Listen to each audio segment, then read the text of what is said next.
팀 EJ. ozomona abracadabra ndenge eza kozika eza kotoka lokola mafuta na nzungu ozomona eza lokola mbisi bandeko nyonso bana nsomi ya Kongo bozomona abracadabra ndenge ezokende.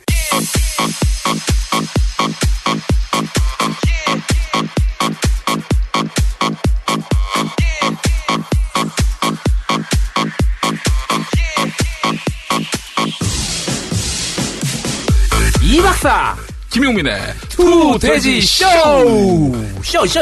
예.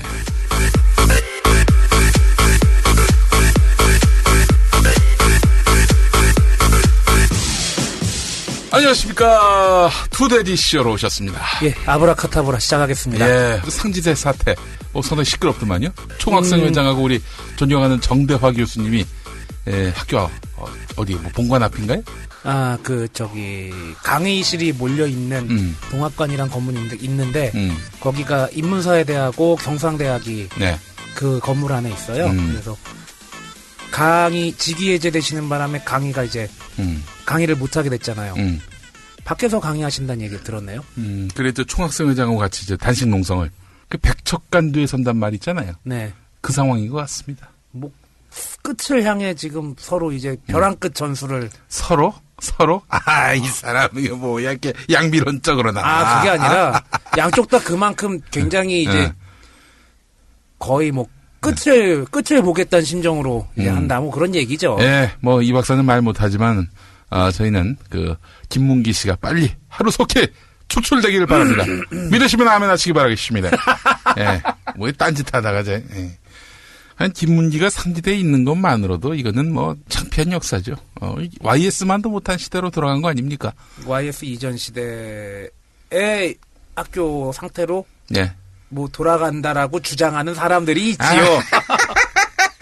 우리 이 박사가 참 좋아하는 CBS 아나운서 백원경 아나운서. 네. 안녕하세요. 올댓재즈 백원경입니다. 결혼했습니다. 그럴 줄 알았습니다. 뭘 그 의연한 척하고 있어. 이 사람 진짜. 늘 얘기하지만, 저는 아나운서라는 직업군을 가진 여성하고는 저의 성향상 안 맞는 것 같아요. 네, 여기서 노래 한 곡 듣고 오겠습니다. 윤종신의 너의 결혼식. 세상 그 누구보다 난 널 알잖아. 숨겨야 너의 비밀, 너의 꿈을 나를 보지 마. 네. 참 씁쓸하네요. 그 마음 알아. 나도 좋아했던 여자가 결혼한다는 얘기를 들었을 때 저 하늘이 무너지더라고, 진짜. 그 예전에 PBKH가 결혼했다는 얘기 듣고 아니면 소피 마르소 결혼했다는 얘기 들었을 때 그렇게 슬펐던 기억이 나는데 그와 비슷한 감정을 느꼈을 때가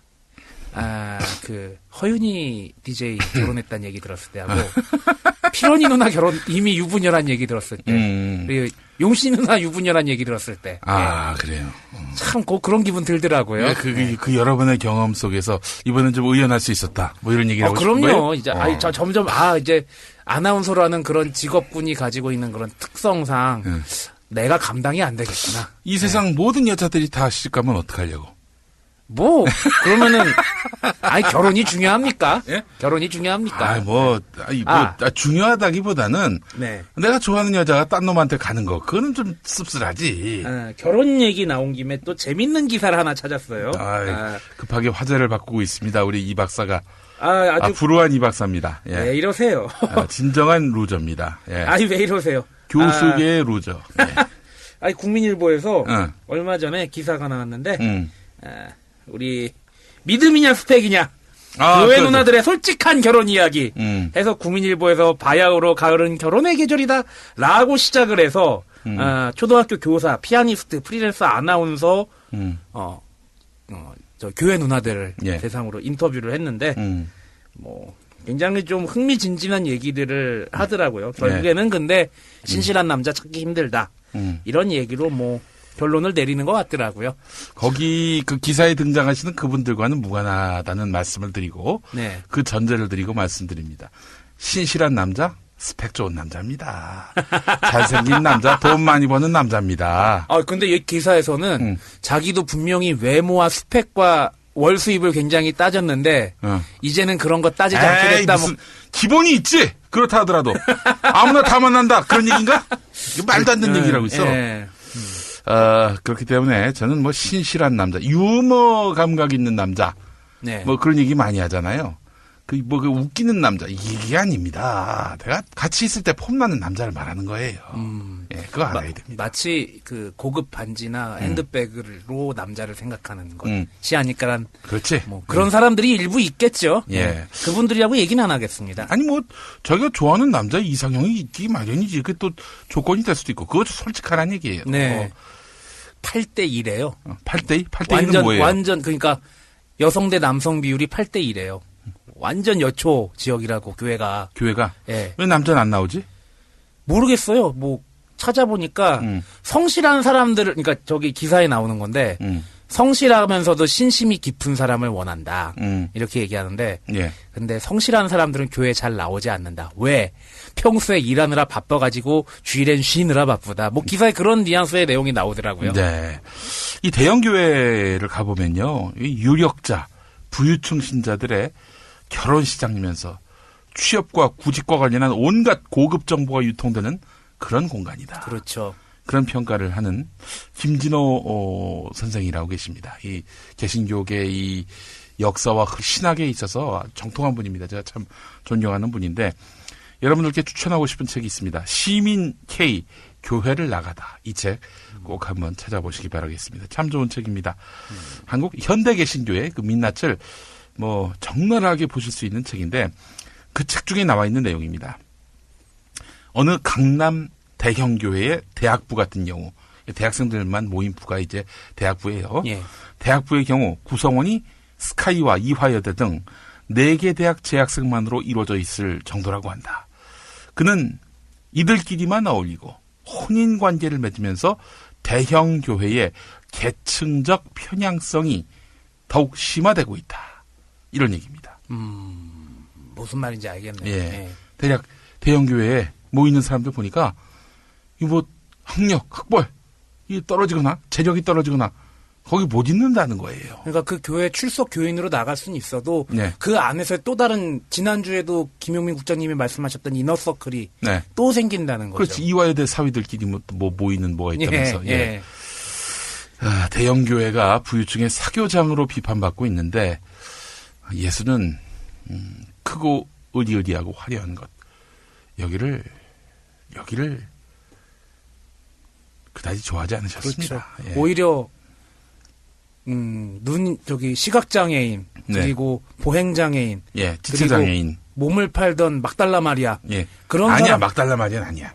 당시 그 초대교회 시절 그러니까 예수가 이제 십자가에 달려 돌아가시고 부활하시고 승천하셨다 이렇게 제자들이 믿고 있는 그런 상황 아니었어요? 네. 그 당시 또 막달라 마리아가 또 예수와 굉장히 근거리에 있었던 그런 여러 측근 가운데 한 명이었기 때문에 이 막달라 마리아의 위세가 굉장히 커졌고 사람들이 마리아를 우러러 봤던 때가 있었대요. 그러니까 이 남자 중심의 이런 그 가부장적인 그렇지 교인들이 이 막달라 마리아를 견제하기 시작한 거예요.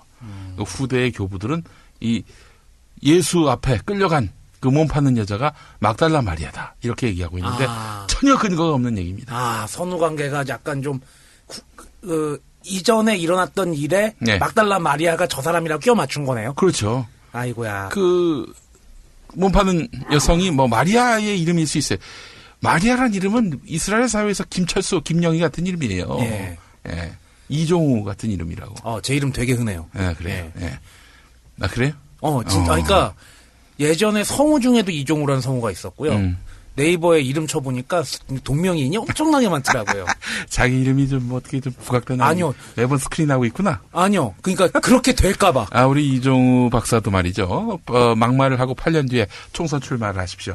이거 왜 이러십니까? 2번 다시 포털에서 자기 이름 검색 못 합니다. 저는요.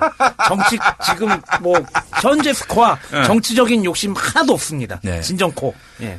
그치. 나도 그랬어. 근데 나오라고 하면 어떡하겠어?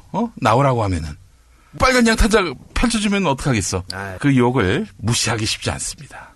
그 유혹을. 예. 그런 점을 좀 분명히 하시고. 돼지의 최후의 유혹이네. 그런 셈이지. 예. 그래요. 또 결혼 얘기가 나오니까 더 싱숭생숭해지네. 제가 11월 9일이 제 결혼, 이번에 12년 됐네요. 진짜요? 예, 12년 됐어요. 예. 축하드립니다. 예, 감사합니다. 예. 사모님 고생 많으십니다. 매우 고생이 많고요. 다시 태어나도 나고, 결혼하겠냐, 제가 물어봤거든요. 다시 안 태어난답니다. 행여나 결혼할 가능성이 있을까봐 다시는 안 태어난답니다. 예. 저 아는 사람이 예전에 우리 저기 어떤 사람이 얘기를 했는데 어떤 조직에 굉장히 좀 문제투성이인 사람이 하나 있었어요. 네. 근데 그 사람과 일을 하는 여자에게 물어봤대요. 만약에 그 일을 하는 사람이 3사람인데 만약에 셋 중에서 저기 무인도에 고립된다면 누구랑 가고 싶냐고. 예. 그랬더니 아무하고도 있고 싶지 않다고 그 여자가 그러더라고요. 근데 그 문제투성인 사람과 만약에 같이 있게 되면 어떻게 할 거냐고 그랬더니 자기가 그냥 자살해서 뒤지겠다고. 뭐 그런 얘기도 하더라고요. 예. 자연스럽게 우리 자살 이야기로 넘어가는 건가요? 그 전에 우리 몇 가지 얘기할 게 있는데 예. 이건 좀 지나가는 얘기로 예. 우리 투데이쇼 끝나기 직전에 마무리하기 전에 투데이쇼에 대한 안내 멘트가 나오잖아요. 예. 아주 아름다운 목소리의 여자. 예. 예. 거기 배경음악이 제가 아는 곡이래요. 그렇죠. 왜 그래 연주곡이래요? 그렇죠. 김현철. 그거 왜 쓰셨어요? 그러면서 이제 가끔씩 꼴통 목사들 설교 나오잖아요. 예. 왜 이래? 왜 이래? 이런 거죠. 그러니까 마지막에 조금 이제 여운을 남기잖아요. 네. 그때 가만 들어보니까 반주가 어디서 많이 들어본 곡인 거예요. 근데 김현철 씨의 노래 춘천 가는 기차, 나를 죽었다고 생각해 거짓말도 보여요. 여러 곡 있어요. 굉장히 좋아하는 가수예요. 제가 제일 좋아하는 노래는 또 겨울이 되면은 크리스마스에는 축복을. 예. 노래 한 곡 불러요. 너의 결혼식. 우리 이 박사가 추파를 던졌어. 네. 근데 그 여자가 거절하고 그리고 곧장 결혼한 케이스. 몇 건이에요? 한 5건이 될 것 같아. 셀 수가 없겠죠? 셀 수가 없어요. 그러니까 모르겠어요. 참 우리 여성분들 꼭 좀 들어주십시오. 기분 참 같습니다. 그러니까 원래 결혼할 남자가 있었는데 나를 만나서 내가 추파를 던지게 된 건지 아니면 내가 추파를 던져서 어머 씨발 그래가지고 야 너 나하고라도 결혼하자 저 새끼 때문에 안 되겠다인지 저는 잘 모르겠습니다. 네. 되긴 전자예요. 그렇죠. 예. 이 간을 보는 거지. 흘리질 만든가. 그러면 슬쩍슬쩍 흘리질 만든가. 그러니까 서울대 박사니까 이게 조금 간을 보는 거야. 낚인 거예요, 제가? 그렇지. 아니, 왜 낚시질을 하고 있어? 그냥 결혼하려. 그러면, 아니다. 여기까지 하자.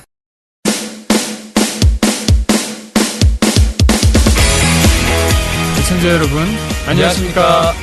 저희는 네이버 카페 두 바보의 재무설계 이야기를 운영하고 있는 방가 이가입니다. 저축은 필요한 건 알겠지만 막상 저축할 돈은 없으시죠? 버는 돈은 없는데 쓸 것은 넘쳐나고 이대로 괜찮은 건지 불안만 쌓여가시죠? 사실 우리는 항상 돈이 필요하지만 현실에 치여서 모으기는커녕 어떻게 써야 잘 쓰는지도 모르고 있습니다.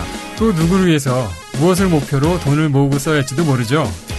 무엇을 위해서 돈이 필요하신가요?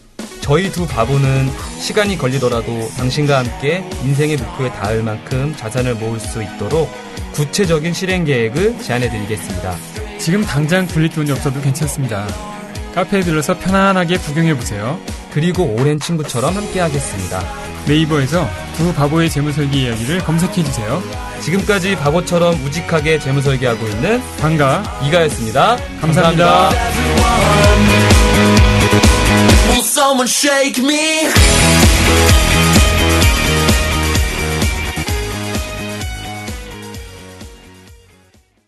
그리고 또 한 가지. 속속 이제 투데이쇼 쪽으로는 광고가 계속 이제 얘기가 나오고 있잖아요. 지금 저희에게 광고를 해주셨던 깔라만시 코리아하고 정성농장 홍삼액 측에서 우리 용민이 형 걱정된다고. 예. 꼭 박사학위 받으시라고 정성농장 쪽에서 그 메시지를 남겨주셨고요. 농장을 주시면 안 되나? 그리고 깔라만시 코리아 쪽에서도 네. 우리 용민이 형 맨날 힘드시고 네. 그리고 방송 여러 개 만드시고 하느라 네. 감기 걸리실 것 같은데 비타민 C나 그런 거 좋고 네. 또 이제 애들과 형수님께도 깔라만시 꼭 같이 드시라고. 이게 뭐 하는 거예요, 그게? 비타민이에요. 그러니까 비타민제? 그 필리핀 쪽에서 나는 깔라만시라는 과일이 있는데 그 과일의 비타민 함량이 레몬보다 높다 그러더라고요. 그래서 이제 뭐 그런 걸 굉장히 강조를 했고 홍삼이야 뭐 인삼 못 먹는 사람은 있지만 홍삼 못 먹는 사람은 없다는 얘기가 있을 정도니까. 예. 그래서 용민이 형에게 이렇게 딱하니 선물을 드렸습니다. 네, 감사합니다. 그거 드시고 힘내시기 바라고요. 앞서 얘기한 건 다 농담입니다. 네. 홍삼액 정말 제가 참 좋아해요, 진짜. 뭐 원기 회복할 때 이것만큼 좋은 게 없습니다. 저도 먹어봤더니 좋더라고요. 그리고 또 우리 이사님이 열심히 세일즈를 하신 덕분에 또 광고가 하나 들어왔어요. 그래요? 네. 우리 용민이 형님 아주 좀 사적인 거 하나 여쭤볼게요. 뭐 집에 재산이 어느 정도 좀 풍족할 정도 있으십니까? 아니, 집 한 채 있는 건데. 집 있으세요? 집 집 한 채 샀지. 야. 뭐냐면은 부동산이 고점 찍고 이제 내려갈 때쯤. 조금 가팔랐어. 그 시점에 샀지. 근데 더 떨어졌어, 지금. 되셨구나. 거기도 그냥 평생 사셔야죠, 뭐. 그냥 여기 살라고 그냥. 방법이 없어. 좀 멀어요, 근데 경기도 용인이라서. 마북인가요? 마북 터널 맞죠? 지나서. 아유, 힘드시겠다. 또 용인이 좋긴 한데. 뭐. 우리 또 이제 그 보따리 장사를 많이 해가지고 이 보따리 장사 많이 하신 그 시간 강사 출신의 교수님들은 전국 지리에 아주 해박합니다. 그럼요. 특히 그 어느 휴게소에 어느 음식이 맛있는지. 그럼요. 요거 아주 그냥 빠삭해요. 근데 결국에 휴게소에서는 라면 먹는 게 최고입니다. 그래요? 그 동네에서 뭐 만들어주는 음식들 뭐 그런 것들. 기대하면은 실망이 큰 것 같아요. 그냥 라면에 김밥 드세요. 근데 제가 이 얘기를 왜 하냐 하면은 저도 공부하고 그러느라고 이제 돈도 많이 쓰고 그랬는데 이제 그런 사람들이건 아니건 간에 재무 설계가 많이 필요하다고 해서 재무 설계 쪽에서 광고가 들어왔어요. 두 바보의 재무 설계 이야기라는 곳에서 바보가 재무 설계를 해요? 그렇게 얘기하네요. 근데 바보인 이유가 자기들은 어떻게 상품 하나 더 가입시키려고 그런 게 아니라 정말 사람 중심, 인간 중심의 재무 설계를 한다고 그러고 큰 이문을 취하지 않고 뒤통수 안 친다. 너무 그 억척스럽게 진정성만으로 승부하는 재무 설계사다. 그렇죠. 그리고 컨셉이 좀 올드하다. 올드하긴 한데. 그 바보 노무현이 다 해먹은 거 아니야, 그건. 그렇죠. 근데 만족도가 굉장히 높다 그러고 저도 몇 개 이제 설문조사 같은 거 해봤는데 재밌더라고요, 일단. 그래서 이제 앞으로 이제 돈 재테크 같은 것이 예전부터 유행을 많이 했지만 그 향후에도 이제 채무 관리부터 해서 자산 관리 같은 것이 중요하기 때문에 뭐 혹시 관심이 있으신 분들은 카페.네이버.com/투바보 TWBABO 여기 한번 들어가셔서 관심 있는 분들은 한번 보시기 바랍니다. 일단 또 저희한테 광고를 줬으니까 혹시 또 이제 용민이 형이나 저한테 또 재무 설계 해주겠다고 그럴 수도 있으니까. 뭐 무슨 뷔페 교환권 뭐 이런 거 없어요? 좀 뭐 동네 뷔페에서 좀 왔으면 좋긴 하겠는데. 그나저나 우리가 코바디스 영화 개봉하기 전에 우리 애청자분들하고 단체 시사회 한번 했으면 좋겠다는 생각이 드는데. 어떤 내용이죠? 코바디스 몰라요? 김재환 감독. MB의 추억하고 투 마쇼 하셔. 진짜 최고의 다큐멘터리 감독이라고 뭐 정말 단언합니다. 우리 김재환 감독님의 코바디스, 한국 개신교회, 대형교회의 이런 온갖 악행과 비행을 다룬 작품인데요. 우리 이제 영화 관계자분 중에서 저희 방송 들으시는 분 있으면 한번 유치해 주십시오. 저희가 뭐 하여튼 뭐 방송 들으시는 분들이 뭐 적진 않습니다. 몰아드리겠습니다. 그리고 기회 있으면은 이게 감독 성함이 김재환 감독님. 김재환 감독님 한번 모셔서. 그래서 이제 전화번호 있는데 한번 좀 모셔보죠. 개봉 즈음에서. 어느새 벌써 11월 수능도 지나고 이제. 그러네요. 2014년도 이제 1년하고도 반이 지났습니다. 어쨌든 박근혜 시대 이제 2년이 지나가고 있어요. 정말 2년이 지나고 있어요.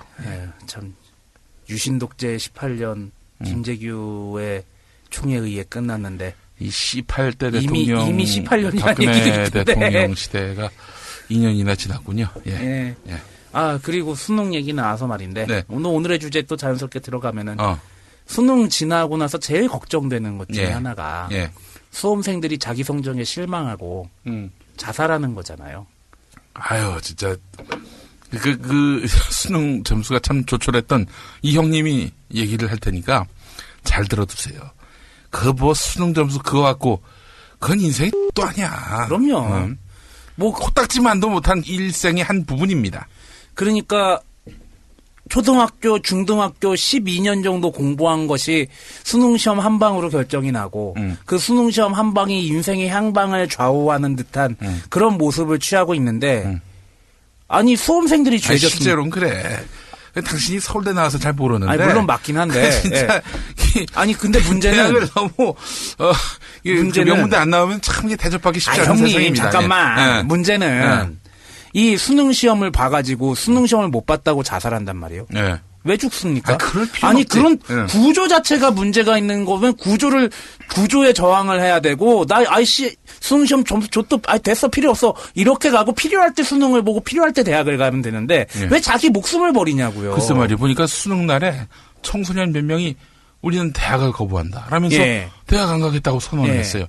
야, 난 그 학생들 보고, 진짜 나 고3 때에 한 27만 배 났다. 그 친구들이 참 똑똑하고, 너무 자랑스럽다 이런 생각이 들었어요. 뭐 심지어는 군대 병역 거부하겠다고 프랑스로 망명하신 분도 있잖아요. 네. 예.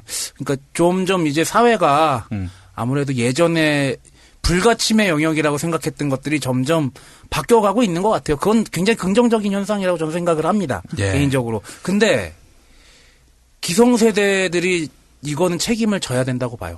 애들이 뭔 죄입니까? 수능시험 한 번에 인생을 좌지우지해야 되고 사람 목숨을 버리게 만드는 거는 학생들이 만든 게 아니라 기성세대가 이렇게 만든 거거든요. 아까도 얘기했지만 무슨 서울대, 연대, 이대에 다니는 서울의 대형교회 신자들끼리 이너서클을 만드는 거라든지 이런 행태들을 자꾸 보이게 되면은 과연 이 세상에 누가 어떤 청소년이 어떻게 남겠습니까? 학벌 사회에서 그 기득권을 고스란히 쥐겠다는 사람들이 이렇게 이너서클을 형성하거든요. 네. 거기 모인 것들은 다 똥들입니다. 한마디로 얘기해서. 지각도, 나름대로의 어떤 그런 철학도 없는. 그렇기 때문에 그런 사람들 뭐 모인다고 부러워할 것도 없고, 뭐 그냥 그렇습니다. 제가 봤을 때는. 자, 약간 저는 이렇게 봅니다. 뭐 결론부터 말씀드리자면은 자살은, 현대사회에서 자살은 없어요. 그렇죠. 아니, 이 아이들한테 예를 들면 수능 점수 때문에 스스로 목숨을 끊는 친구들에게 있어서 야, 그거 수능은 아무것도 아니야. 이런 것들이 그 친구에게 이 설득이 된다면 그러니까 우리 사회가 진짜 이 아이들한테 야, 수능, 뭐 대학 입시 이게 인생의 전부는 아니야라는 것들을 믿게끔 해준다면은 누가 자살을 하나? 그렇죠. 그 수능 점수 갖고 너의 신분이 결정된다는 이런 의식을 심어주니까 난 거기에 못 미치는 인간이니 무의미한 존재구나. 이렇게 판단을 해서 스스로 목숨을 끊는 거 아니에요. 이거는 그 아이를 벼랑 끝으로 몰고 간 그 자들이 죽인 거지. 그 잠재적 어린 살해자? 영혼이 스스로 목숨을 끊는 게 아닙니다. 잠재적 살해자라고 볼 수 있죠. 우리 학교에 계신 또 학교 현장에 계신 선생님 중에 점수 갖고 그렇게 달달 볶는 선생님들 공범입니다. 공범. 어디 일부 초등학교에서 그랬다면서요. 50등 밑으로 급식 먹지 말라고. 진짜. 급식 먹지 말라고 그랬던 거. 나중에 급식 받으라고 그랬던 거. 그런 게 무슨 선생이야 진짜. 나 진짜 그 얘기 듣고 기가 막혀가지고.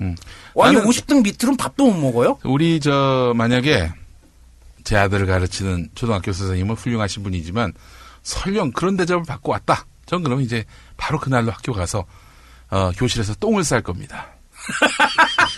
왜 하필 똥을 싸요? 변수하고 별 다를 바가 없다. 여기는.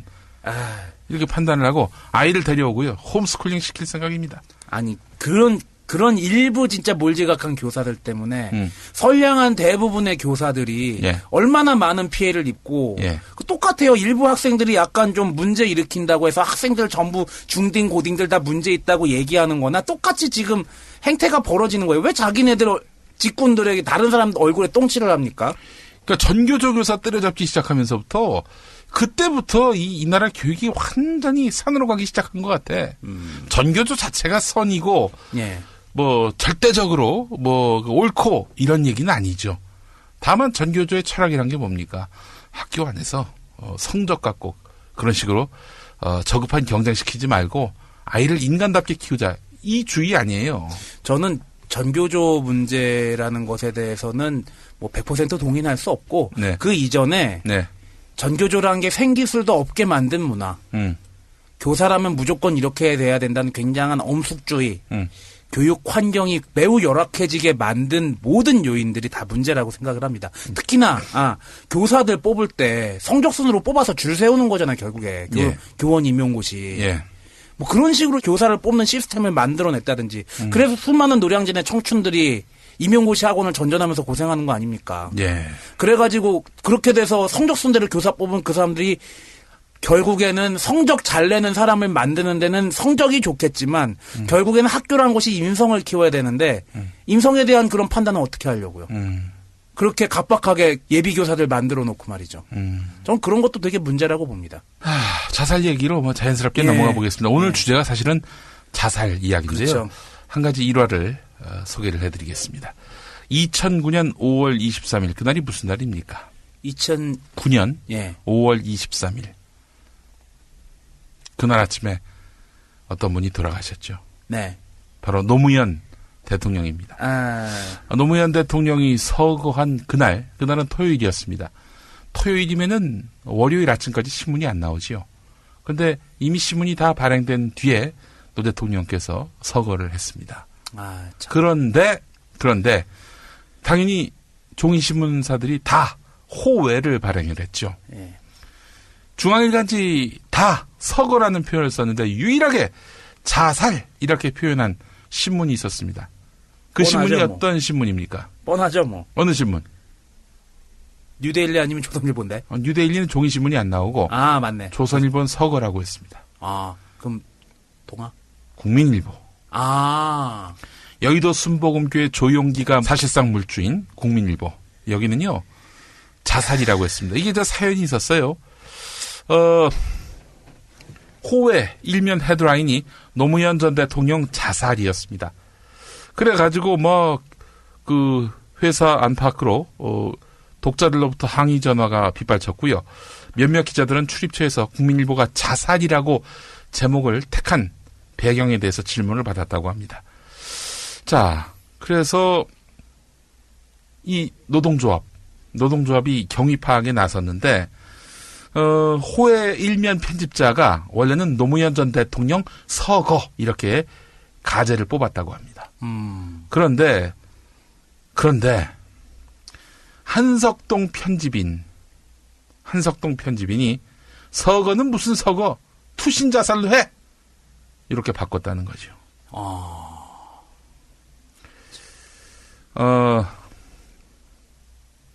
그래서 결국에는 노무현 전 대통령 자살 이렇게 바뀌었습니다.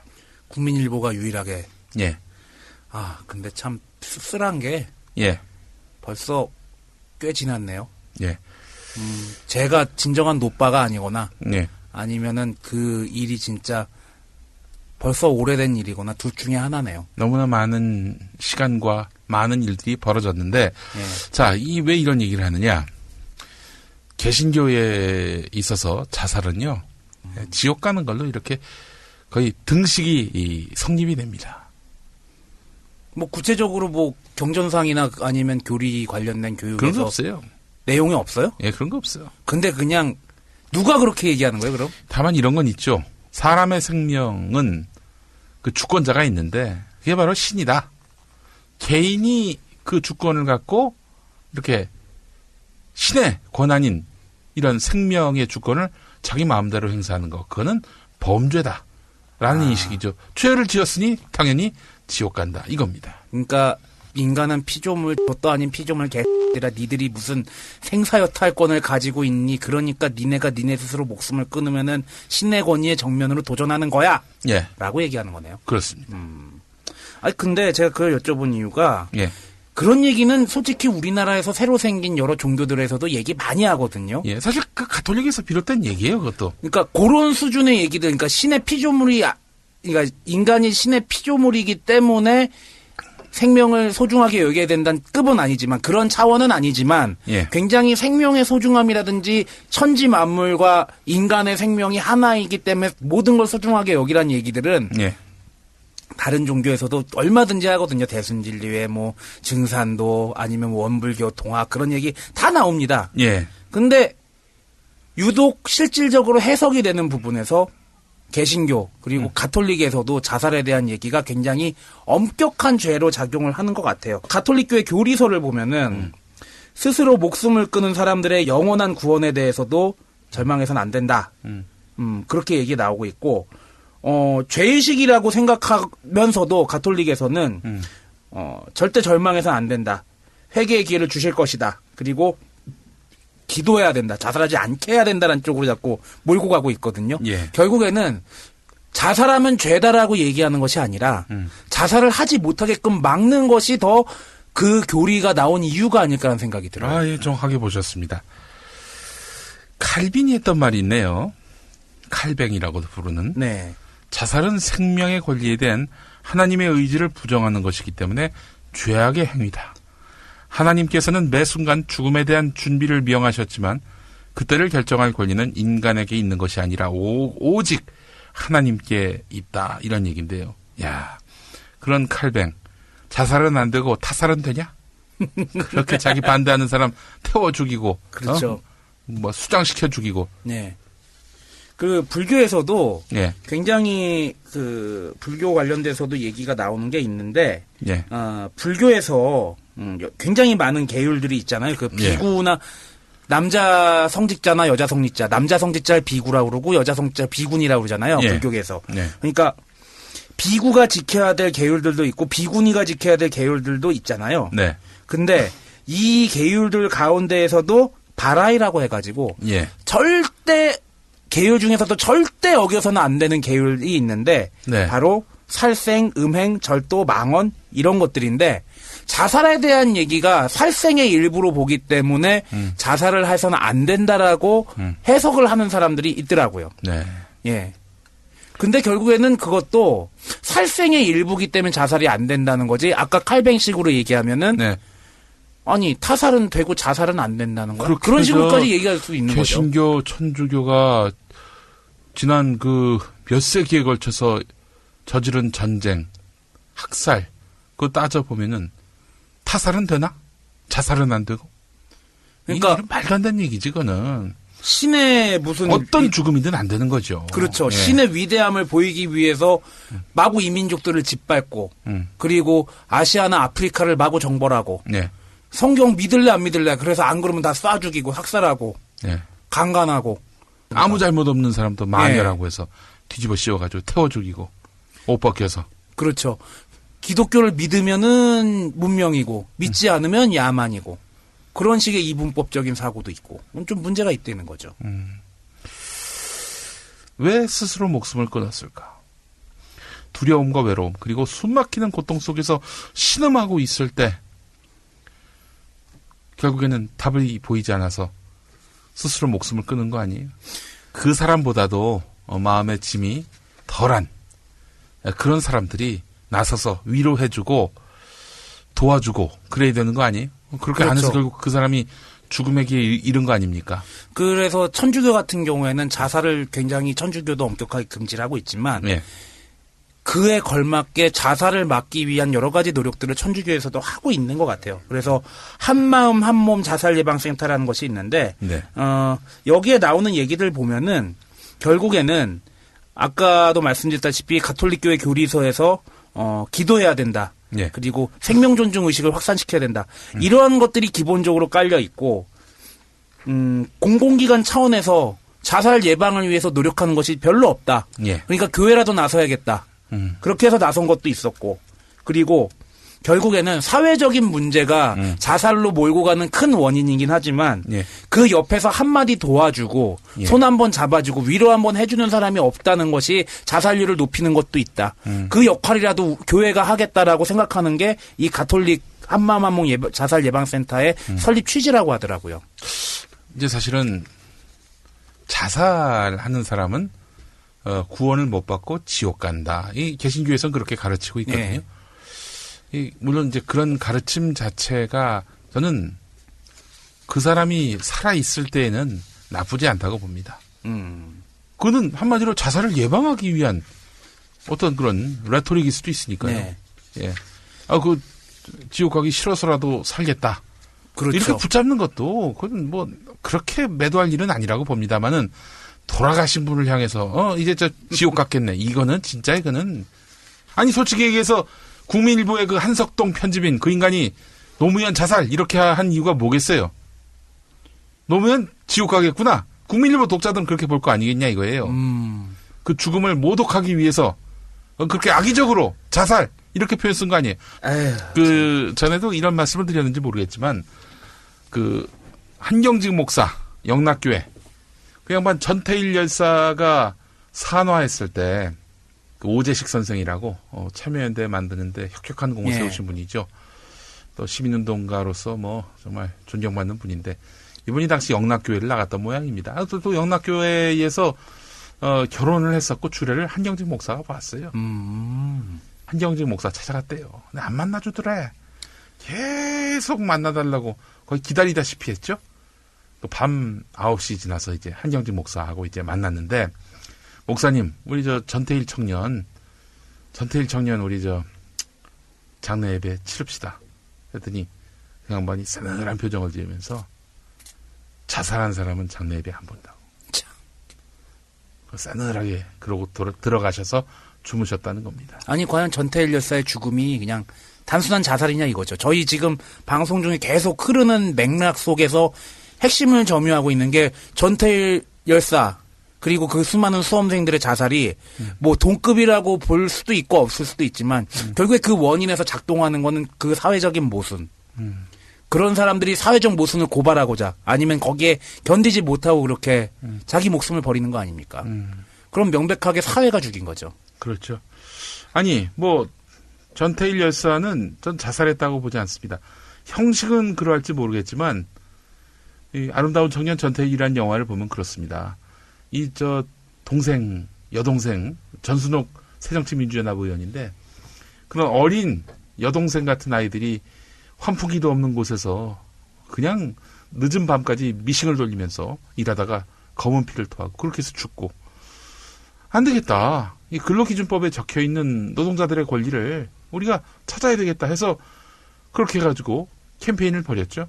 네. 신문에 실렸습니다. 경향신문에 실렸어요.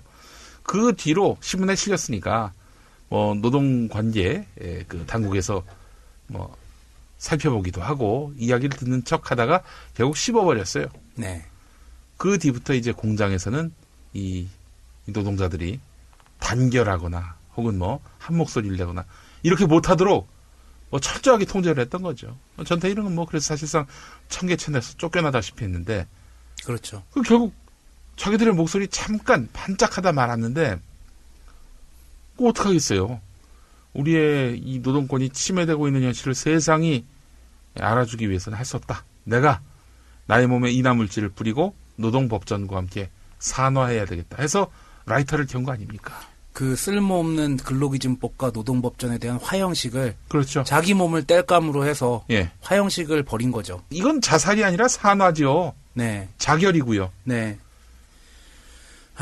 참. 더 이상 이런 죽음들이 이어져서는 안 된다는 생각이 자꾸 드네요. 그렇지 않아도 11월 13일은 바로 전태일 열사가 세상을 떠난 지 44주기 되는 그런 해입니다. 예.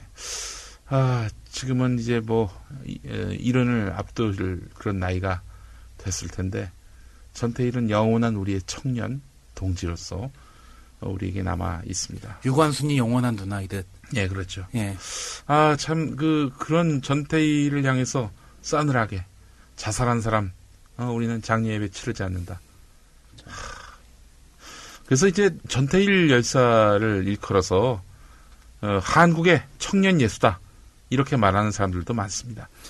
그 자살에 관한 굉장히 유명한 책 중에 에밀 디르갱이 쓴 더 스위사이드 영어 네. 불어로 얘기하면 발음을 모르겠는데 난 이것도 웃긴 게 왜 이걸 자살론으로 번역하는지 모르겠어요. 그냥 자살이라고 네. 하면 되는데 예. 결국에는 이 사람의 주장도 자살이 굉장히 사회적인 원인이다. 네. 굉장히 자살을 사회학적으로 본 거든요. 사회적인 현상이고 역사 사회적으로 자살의 원인들이 계속해서 역사 사회적으로 작동을 하고 있는 것이다. 그리고 이것들을 밝히기 위해서 굉장히 많은 통계 자료들을 이 자살이라는 책에서 보여줬거든요. 그래서 결국에는 이러한 유명한 사회학자 그리고 철학가 이런 사람들도 단순하게 자살을 병리적인 현상으로 보지 않았다는 거죠. 네. 그렇죠. 단지 형식상으로 자기가 자기 목숨을 해치는 걸 갖고 이걸 자살이라고 말하고 도식적으로 이렇게 자살하면 다 지옥 간다. 이거는 말이죠. 저는 아주 악한 의도가 있다고 봅니다. 아니 자기가 왜 스스로 목숨을 끊어? 실은 이렇습니다. 자살은 어느 시대나 자살은 다 사회적 타살이었습니다. 네. 어느 시대부터 자살이 자살이었고 어느 시대 이후부터 자살이 사회적 타살이었느냐? 그렇지 않습니다. 이 인류가 생기면서 계급이 생겼고요. 권력이 생겼고요. 피지배자가 생겼고요. 이런 와중에 압제는 계속됐고요. 아니 뭐 구약성서만 보더라도 압제의 세월 아니었습니까? 어? 그렇죠. 그래서 그래도 그 당시에는 사람과 사람 사이에 정이 있어서 그래도 뭐 이웃이 굶으려 치면은 와서 도와주고 안아주고 감싸주고 그랬는데 이제는 뭐 같은 아파트라도 옆집에 누가 산지도 모르잖아요. 그리고 아파트 얘기 나와서 말이지만 예. 결국에는 그렇게 돌아가신 예. 경비원분들도 예. 소위 말하는 사회 고위층이라고 불리는 사람들의 예. 모욕감을 느껴가지고 그런 예. 거 아니겠습니까? 우리 이제 방송 들으시는 분들께 말씀드리겠습니다. 이 지금 경비원분들이요. 그 전직 교장 선생님도 계시고요. 예. 전직에 대기업에 계셨던 분도 있고 그런 유수한 엘리트 분들이 많이 계십니다. 당신들이 이렇게 우습게 볼 사람들이 아니에요. 물론 뭐 그렇지 않은 분들을 우습게 보라는 얘기는 절대 아니죠. 그러니까 지금 아무도 누구도 우습게 볼 대상이 아니다. 이런 얘기입니다. 한마디로. 확인할 수는 없지만 예. 내가 아파트 살면서 관리비 내고 그 관리비로 니네 경비원들 먹고 사는 거 아니야? 그럼 내 말 들어야지. 이런 식의 아주 저질스러운 마인드가 거기에 깔려 있는 게 아닌가라는 생각도 들어요. 네. 근데 아까 김용민 국장께서도 말씀하셨듯이 네. 하다못해 지나가다가 사랑에 실패해서 죽은 사람이 있다고 하더라도 그 자살한 사람이 있다고 하더라도 예. 아주 개인적인 이유로 자살을 했다고 하더라도 예. 사람의 생명을 정말 소중하게 여긴다면은 예. 사회에서 한 사람의 죽음은 굉장히 준엄하게 받아들여야 되는 것이 아닌가라는 생각이 듭니다. 네. 그 주변의 환경들 같은 걸 잘 파악하고 그런 심각한 고민까지도 할 수 있어야지 비로소 나라가 그 사람들을 감싸 안고 자살을 예방할 수 있게 만드는 게 아닌가. 종교는 그 안에서 특히나 그런 지경까지 못 가게끔 끊임없이 위로해주고 또 사회 문제가 있으면 사회 문제가 있다는 자신들의 정의와 양심에 맞게 얘기를 해줄 수 있는 기관이 집단이 돼야 되는 것이 아닌가 하는 생각이 들어요. 그 시련 때문에 스스로 목숨을 끊은 분들조차도 사회적 타살이라고 저는 봅니다. 예, 그러니까요. 예. 그 얼마나 어마어마한 모멸감을 느껴서 스스로 목숨을 끊었겠어요. 네. 그런 심리 상태로 만들고 또 그렇게 자기를 루저라고 인식시키면서 그 극한 그 인격적 모멸감 때문에 스스로 목숨을 끊는 사람들도 많이 있거든요. 더군다나 예. 차라리 예전에는 사랑에 실패해가지고 자살하는 사람들 얘기가 많이 나왔지만 지금은 셀 수도 없이 많은 사람들이 가난과 빈곤과 사회적인 안정을 얻지 못하고 국가로부터 마땅히 받아야 되는 보호를 받지 못해가지고 아니면은 주변 사람에게 자신의 사회적 신분이나 경제적 신분으로 인한 인격 모독을 받았기 때문에 죽는 거 아닙니까? 네, 얼마 전에 그 홀로 살던 한 노인이 스스로 목숨을 끊었지요. 남긴 메모에 보니까 고맙습니다. 국밥이나 한 그릇 하시죠. 자기 시신을 이렇게 수습할 그분들에게 고생하신다고 돈을 남겨놓고 목숨을 끊고 세상을 떠난 거예요. 65세 이상 노인 빈곤율이 48.6%입니다. 우리나라 노인들의 절반이 가난하다는 얘기입니다. 얼마 전에 올 초였죠. 송파구 세모녀 목숨을 끊을 때 또 그분들도 미안하다 이러면서 공과 금 각종 또 지불해야 될 돈들을 남겨놓고 목숨을 끊었잖아요. 저 스스로도 이제 내년 되면 40대가 되지만 예. 이 방송을 들으시는 어떤 분들도 죽음이라는 것은 피할 수가 없습니다. 결국에 아이러니하게도 사람은 태어나자마자 죽음을 향해 달려가거든요. 예. 그리고 기성세대 여러분들 잘 들어두셔야 되는 게 우리 애들은 잘 살아가지고 절대 늙지 않을 거야. 죽지 않을 거야. 그런 사람 세상에 없습니다.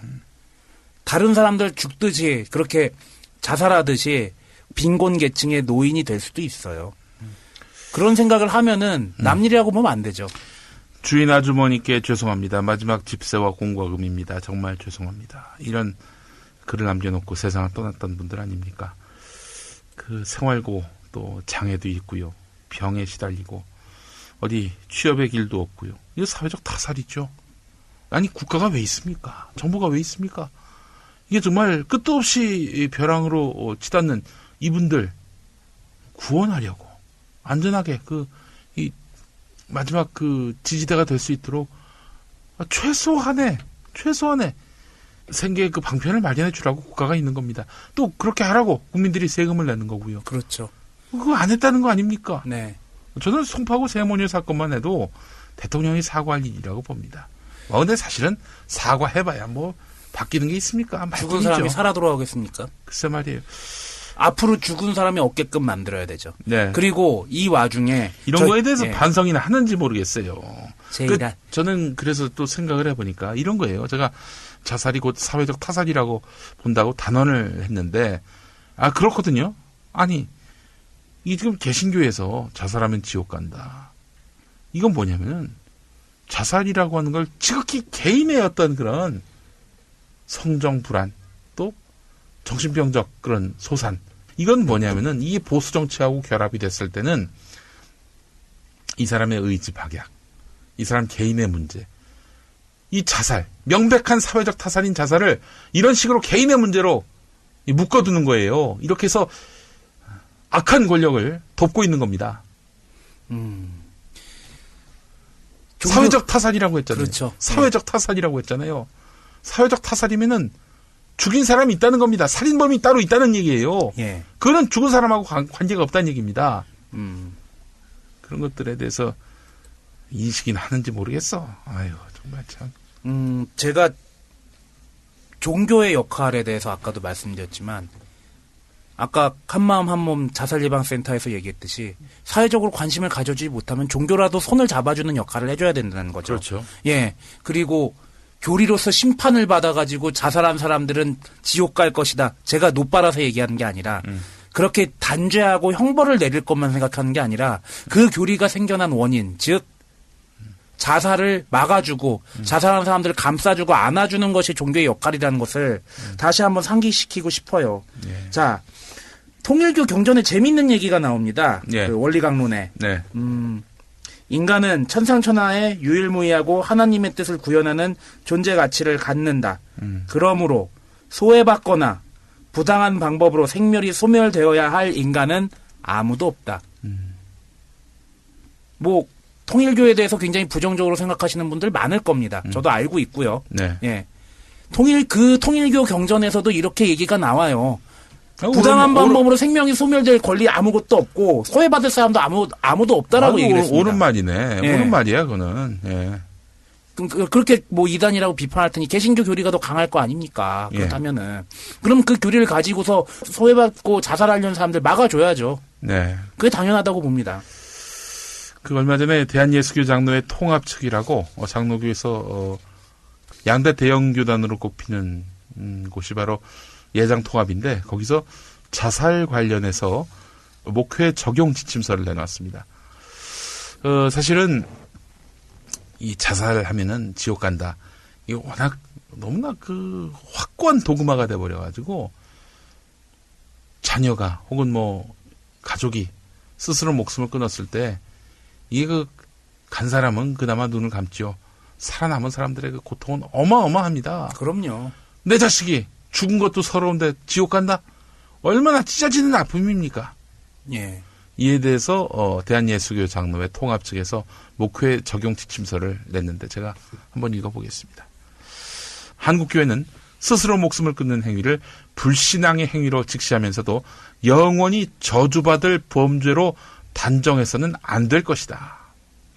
생명 구원은 철저하게 하나님의 자유와 은혜의 주권에 속해 있다. 따라서 여러 복합적인 계기에서 한순간에 그릇된 판단과 결정으로 스스로 목숨을 끊는 행위로 인해서 지옥에 간다고 단정해서는 안 된다. 성경의 증언과 신학자들의 해석에 비춰볼 때 스스로 목숨을 끊는 행위를 용서받을 길 없는 가장 치명적인 대죄로 간주할 근거는 부족하다.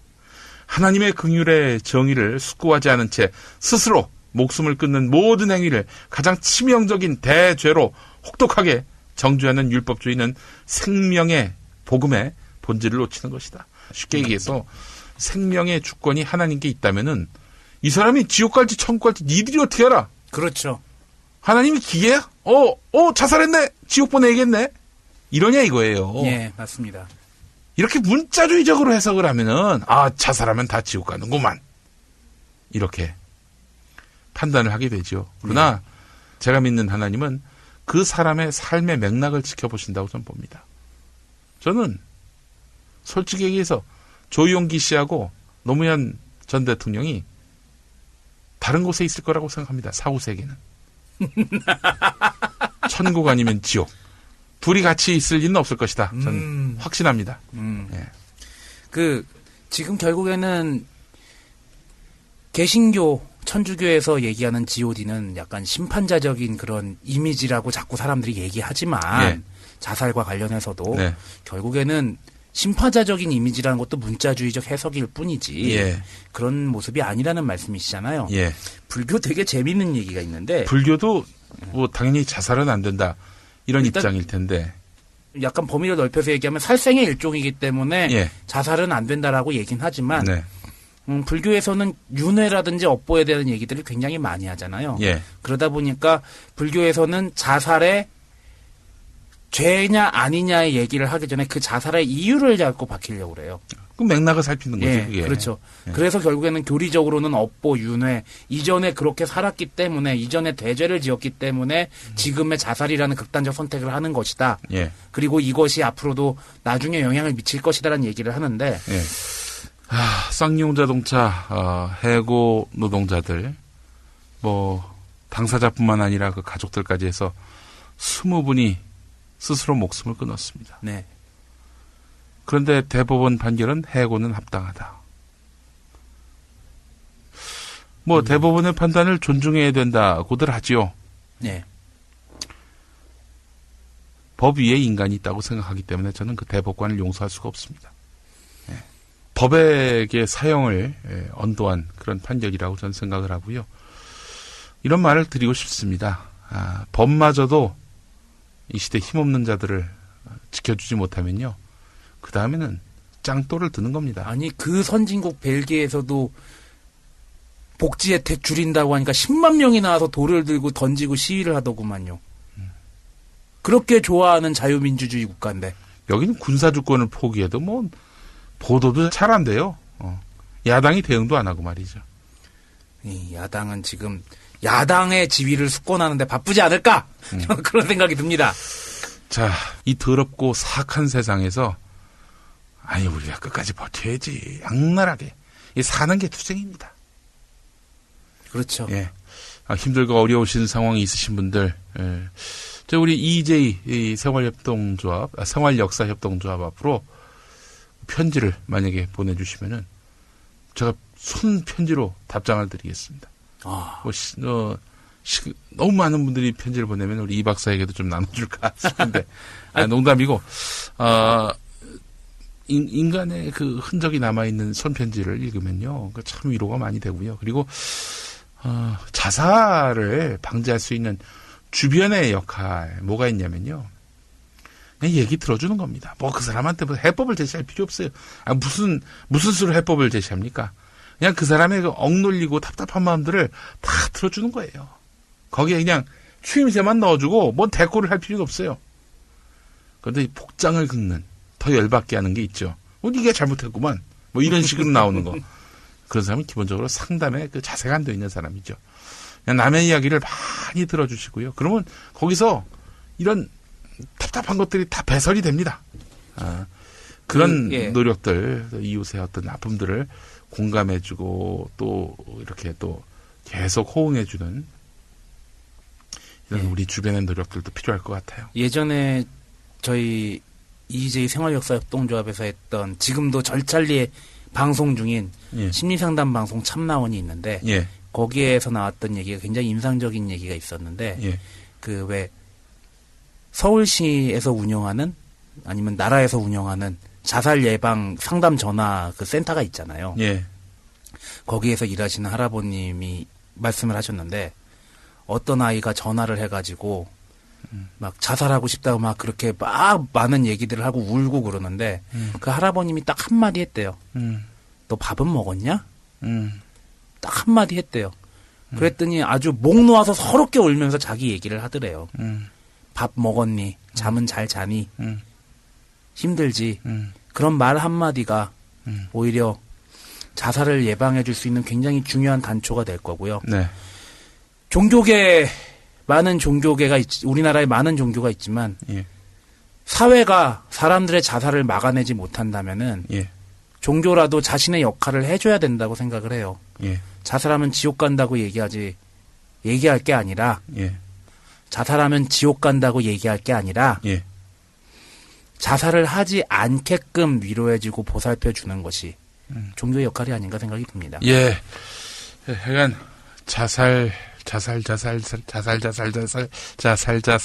살자. 뭐 이런다고 하잖아요. 네. 많이 하는 말인데. 예.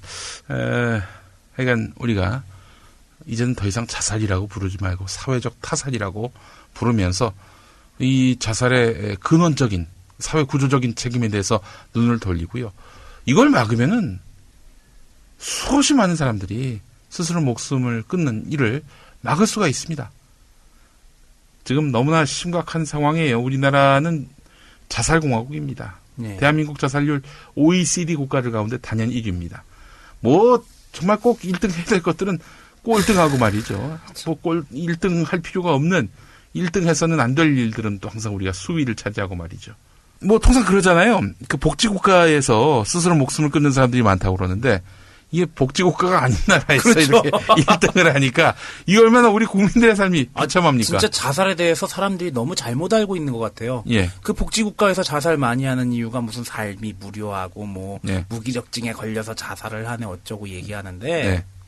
우리나라는 복지국가가 아니에요. 그렇죠. 아니 뭐 방글라데시가 좀 소득 수준이 낮은 나라의 국민들일수록 뭐 행복하다 이런 얘기가 있잖아요. 예.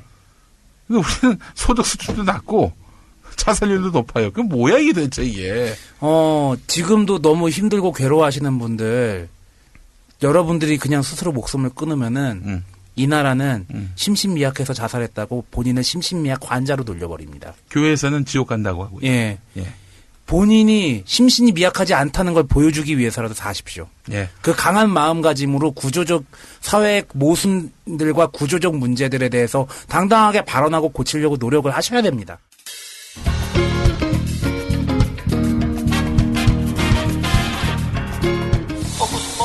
노무현 정신 못 받아가지고 현 정부를 심판하겠다고.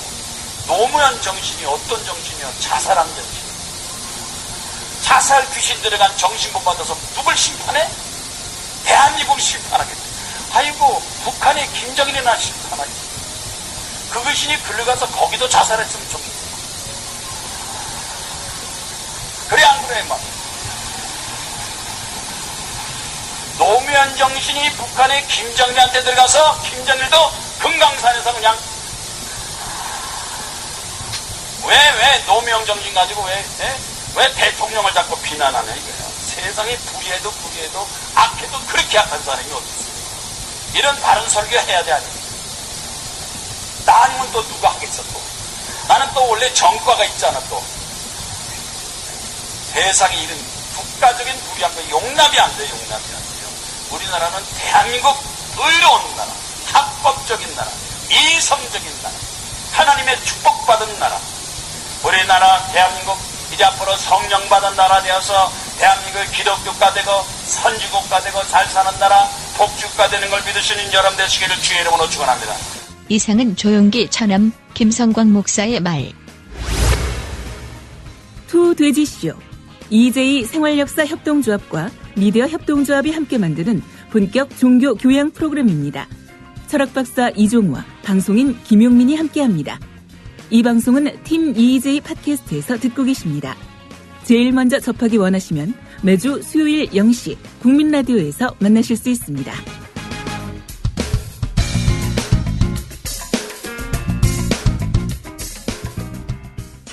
개들이 먼저 죽는 꼴을 봐야지 왜 그 선량한 사람들이 먼저 죽습니까? 그러게요. 맞는 말씀이네요. 개 같은 새끼를 먼저 보냅시다. 예. 예. 자, 오늘 마무리 짓도록 하겠습니다. 마지막 노래 뭘로 들을까요? 뭐, 전 You Raise Me Up 듣자고 얘기하고 싶은데. 좋네, 그거. 예, 마지막 곡으로 뭐, 유명한 노래, You Raise Me Up. 예. 보내드리겠습니다. 이게 뭐, 성가라는 얘기도 있고, 뭐, 그렇지 않다는 얘기도 있고, 뭐, 또, 잠자리가 좀, 불편한 분들을 위한 노래다, 뭐, 그런 얘기도 있고 한데, 예. 뭐, 알 수 없습니다, 그거는. 예. 마치겠습니다. 수고하셨습니다. 예, 고생하셨습니다. 예.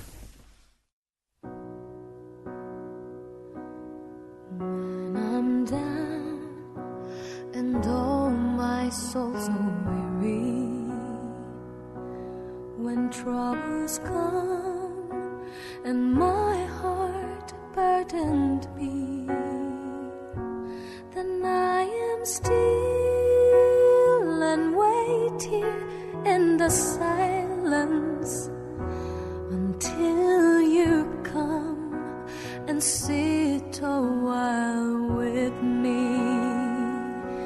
You raise me up so I can stand on mountains. You raise me up to walk on stormy seas. I am strong when I am on your shoulders. You raise me up to more than I can be.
to more than I